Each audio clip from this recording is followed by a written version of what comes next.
and welcome to Your New Jersey. I'm Lisa Marie Falvo.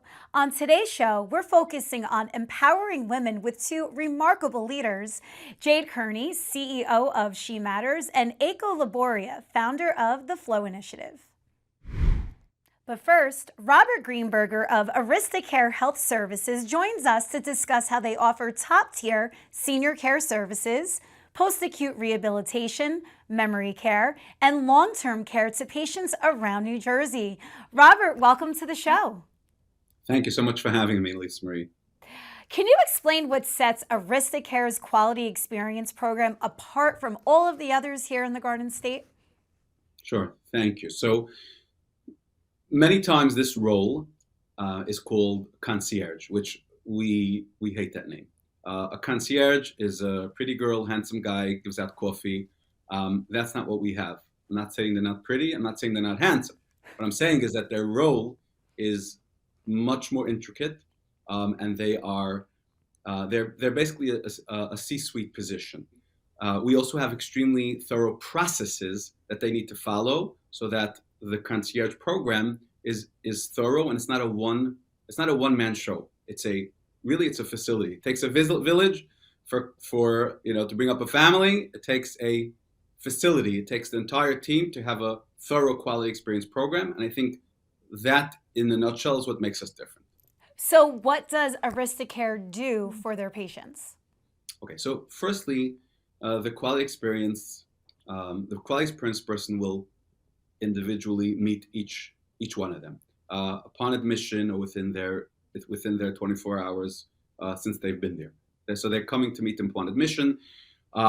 First, they do a first impression survey. So we want to know, it's not scientific because you've been there for an hour, 2 hours sometimes, but we want to know, what was your first impression? Because we want to be able to, from the get-go, say the person perhaps saw somebody at the door that didn't smile, the bedside table wasn't ready. We want to get on it immediately.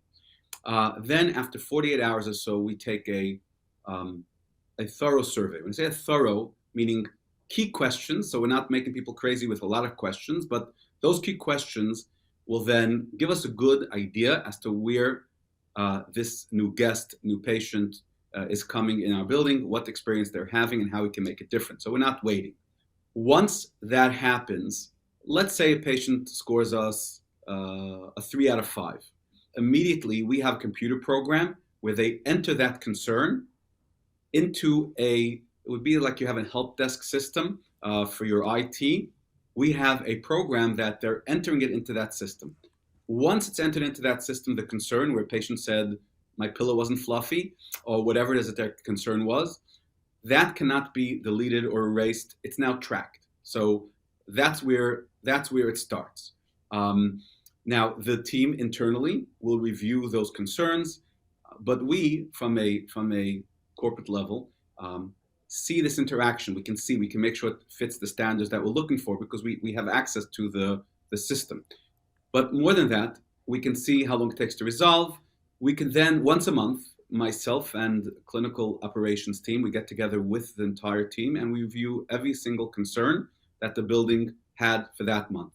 We have a little joke that I get a commission per concern. The more concerns, the merrier. Because I feel that if you're not getting concerns, that means you're not listening to people.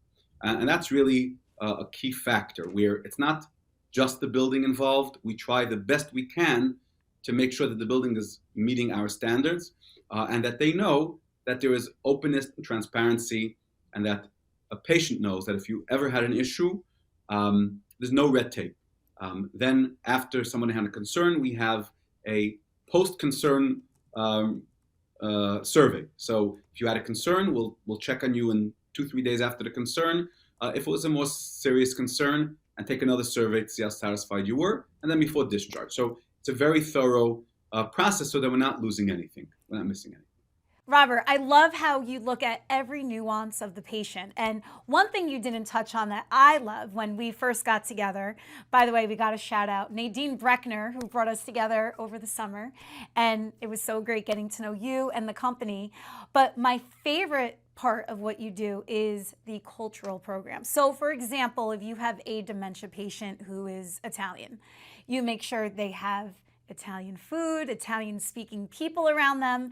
And it's just so important. And I love that you do that.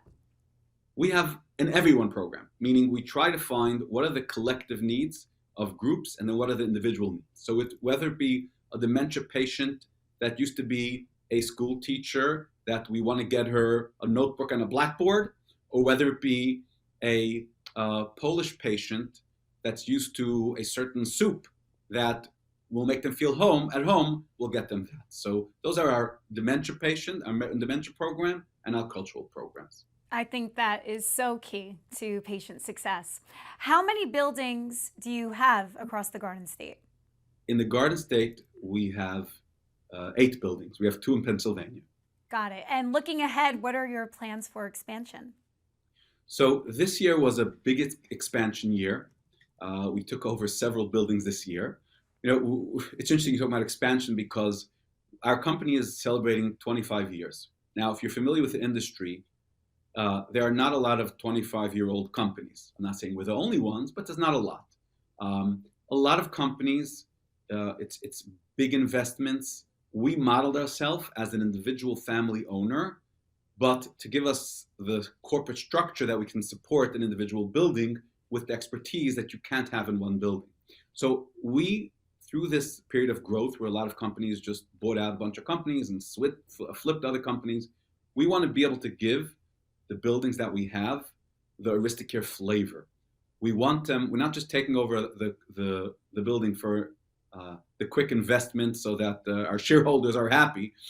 We are privately owned, but we are a company that wants to make our fingerprint on the building that we took over. So this past year, we took over 3 new buildings. Thank God the transition has gone wonderfully. We met some beautiful people in these buildings that were working there that were so gracious in welcoming us and implementing our systems. But for this next year, I think our goal is to make those new buildings shine and to grow. So not necessarily expansion, but to do more of a deep dive into those buildings to make them really our flavor. I think you will get there for sure. Where can our viewers learn more about Aristocare?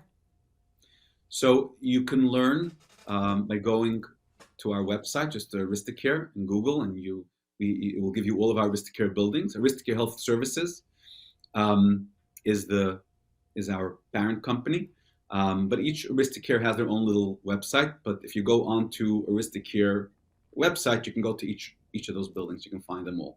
Robert, thank you so much for telling us about Aristocare, and thank you for all that you are doing to make the Garden State healthier. Thank you so much for having me. I really appreciate it.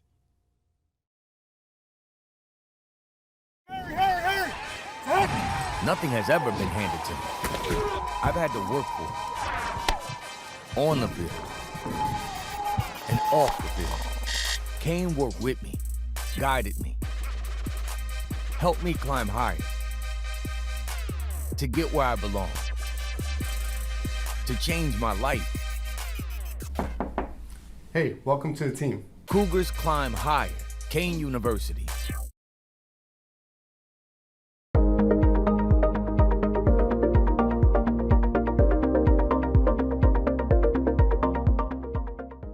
New Jersey-based CEO of She Matters, Jade Kearney, founded her organization after her battle with postpartum anxiety and depression. Now she's made it her life's mission to help other women in need. Jade, welcome to the show. Thank you so much for having me today. I always love having fellow women entrepreneurs on, and I can't wait to dive into your story. Tell us how you founded She Matters. Well, I founded She Matters after the birth of my first daughter. I now have 4 children, but I was really nervous just about all of the statistics around Black maternal mortality and morbidity during pregnancy. But the real challenge started for me during my postpartum period. And so I felt just a disconnect culturally because there's an unspoken allegiance to suffering in silence for Black women during postpartum. And then I felt totally neglected in my postpartum period by healthcare providers, given all the statistics around just systemic racism and just women in general being ignored when they have serious symptoms. And I thought to myself, like, this can't be the way of motherhood. This can't be my journey, and I'm not going to let it be. So as I started to heal and started to converse with other women, I quickly realized that what I was experiencing, postpartum anxiety, OCD, and really residuals from preeclampsia and bleeding during my hemorrhaging during my pregnancy, so many other Black women and so many other marginalized women experienced during their delivery, birthing, pregnancy, and postpartum period as well. And I said, well, my life's work has to be getting information, education, and access to women who are traditionally ignored in healthcare. What a beautiful mission. And by the way, 4 kids you're doing all this with. That's incredible. How do you we'll get into obviously back on track in a second, but how do you keep that all balanced? I say, like, some days I'm a really, really great mom, and some days I'm a really great CEO. Like, I think work life balance is kind of a misnomer.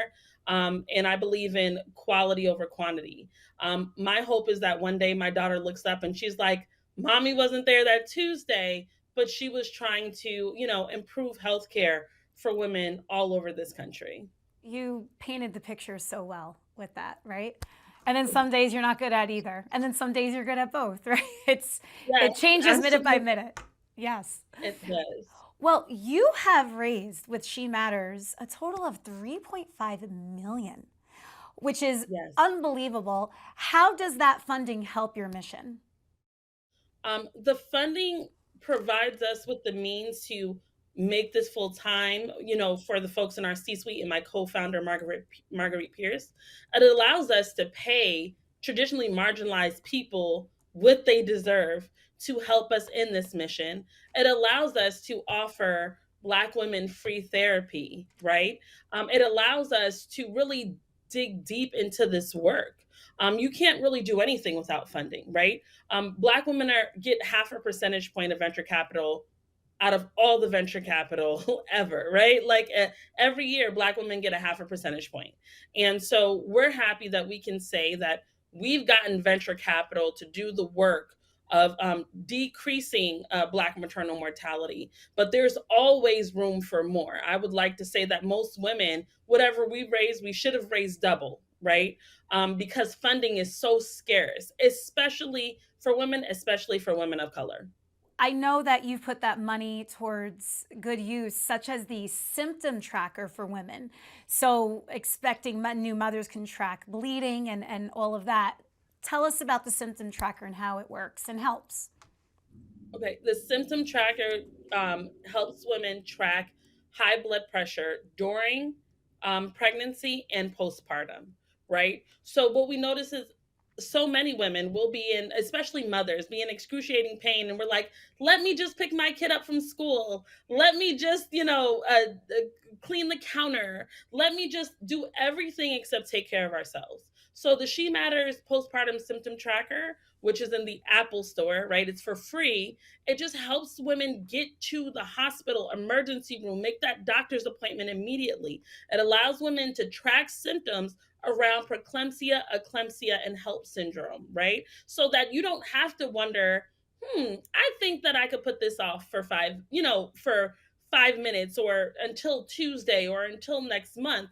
The symptom tracker says, hey, you mom, prioritize yourself and get yourself to the hospital right now. Jade, tell us more about the Pink Book. The Pink Book is a book of safe hospitals across this nation that we researched for almost a year, where women, especially women of color, can have safe births. And it was based off of the rate of cesarean sections, infant mortality, morbidity and mortality. And we are very proud of the Pink Book because you can be in, Chicago, you can be in LA, you can be in New York, and a Black mother doesn't have to try to figure out where she'll get the best care. She can just go to the Pink Book and look and say, okay, this hospital is part of the Pink Book, right? And our next step is to add birthing centers to the Pink Book and, clinics to the Pink Book. It is a work in progress. And we invite people to share, their hospitals and their birthing centers if they've had great experiences or not so great experiences. What's the vision for She Matters moving forward? The vision for us is to be in 80% of hospitals and medical schools, our certification.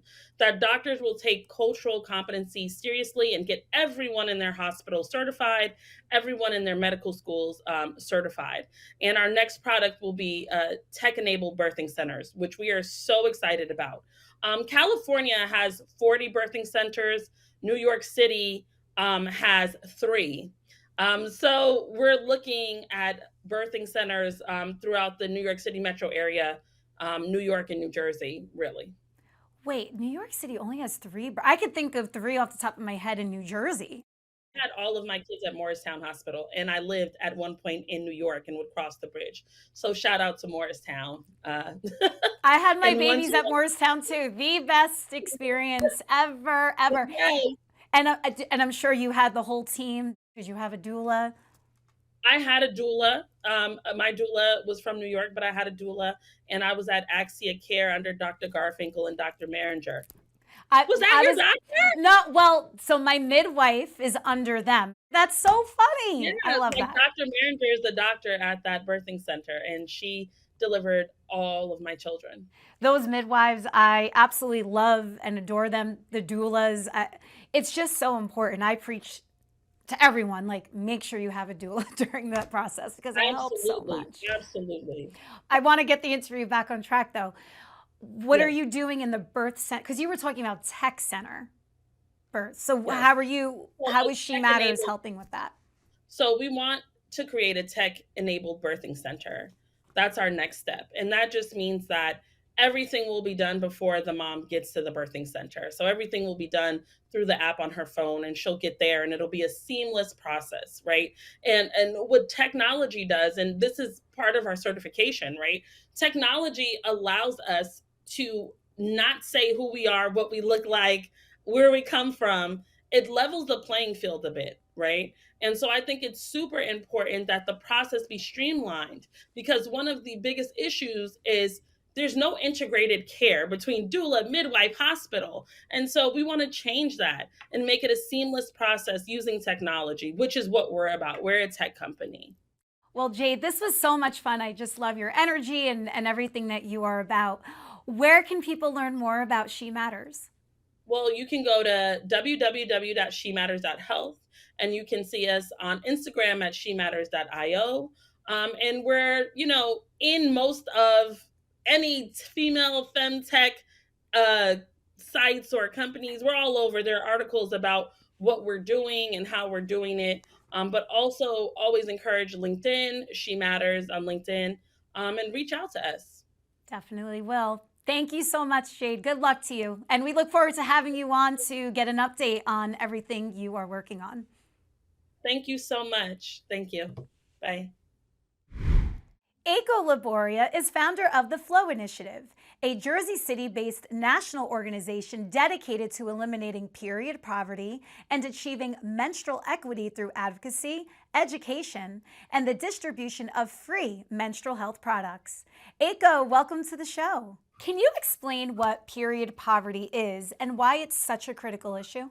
Yes, so period poverty is a lack of access to menstrual products, including menstrual hygiene products. Oftentimes, that translates into water or being able to access sanitation stations, right? So we look at the homeless, we think of those in low income or low resource communities that may be living in housing authorities, but just don't have enough uh, money, right? It comes from a socioeconomic status to access these products.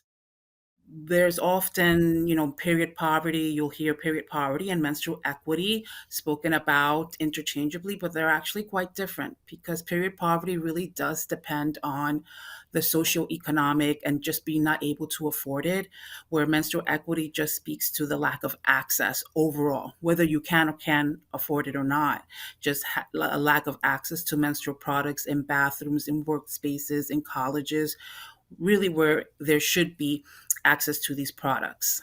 How did you start the Flow Initiative? So the Flow Initiative began. Really, I was reading about West African developing nations when I first read a sentence that said, boys know that a girl is ready to have babies when they see blood running down their leg. And I thought, of course, developing nations, they don't readily have access to these products. And then I asked my question, I wonder if this happens in America. And of course it does, because wherever there is a poverty, wherever there is, a lack of access to to crucial things like food or food insecurity, you're going to find menstrual insecurity. You're going to find period poverty. And once I, learned of this, it was very hard to turn away. And I really, thought I could make a difference. And you are. Talk about some of your significant accomplishments since starting the Flow Initiative. We started during the pandemic, right before the pandemic in 2019. And one of the things that we really found was the sense of community, of people coming together, churches, organizations coming to distribute food. So, once we saw that there were these places that we could go to, we immediately were distributing products at churches, at different place food distribution centers. But then myself, I said, okay, so this is great, we're doing this on a Saturday, but what happens if someone gets their period on Monday? So this sort of thinking led to the creation of Project Local Access, which put menstrual products in libraries, and the libraries really were transformed into these access hubs for menstrual products. And because of that, there was a great, response. We saw enormous amount of girls and, people in the community really using that as a resource. From there, looking forward, we asked ourselves, okay, so should access to menstrual products solely be based on donations? And the answer was no. So we lobbied greatly for a change in legislation, and really, went down to Trenton. We practically lived there for about 2-3 years, and going and testifying. And our greatest, I think, accomplishments, there was about 6 menstrual equity bills, but I think the top 3 are the free menstrual products in school bill that was signed in August of last year by Governor Murphy. Also, a mandate to have access to free menstrual products in homeless shelters. And very recently, he signed the Menstrual Hygiene Benefits Program, which is a government benefits program that now allots $14 for menstrual products and $30 for diapers. And now we look forward to the future. What's next? And for us, that's innovation, that's looking at to how do we really make this, access to menstrual product a part of the infrastructure of just about everywhere, right? Because women, girls are everywhere, and that's where menstrual products should be.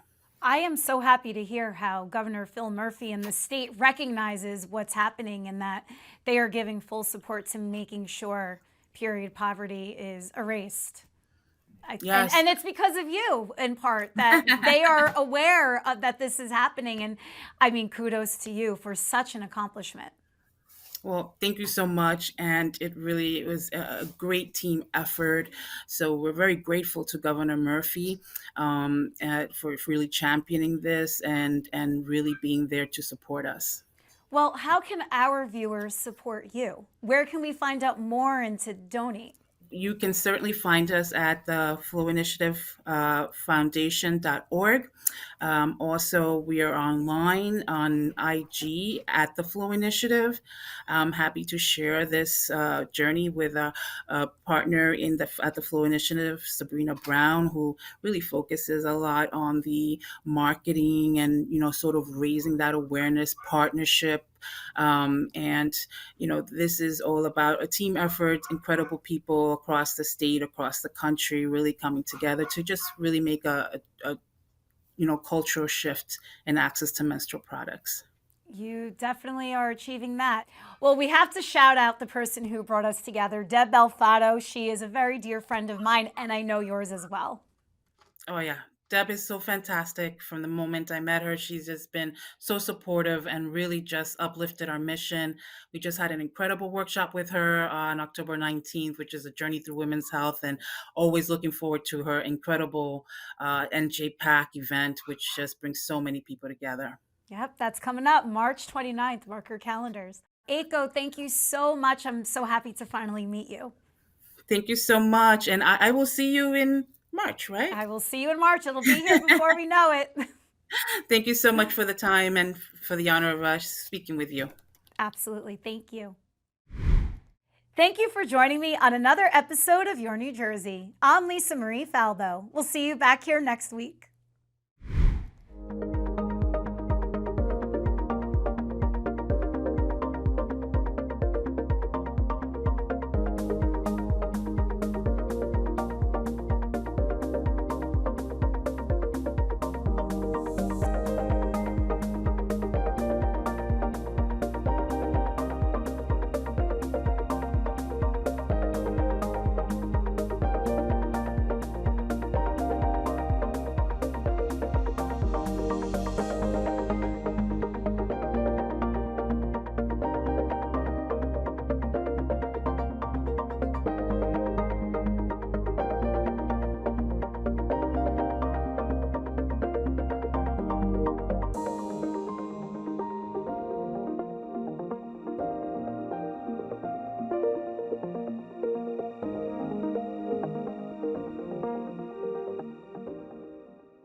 Nothing has ever been handed to me. I've had to work for it. On the field. And off the field. Kane worked with me, guided me, helped me climb higher. To get where I belong. To change my life. Hey, welcome to the team. Cougars climb higher. Kane University.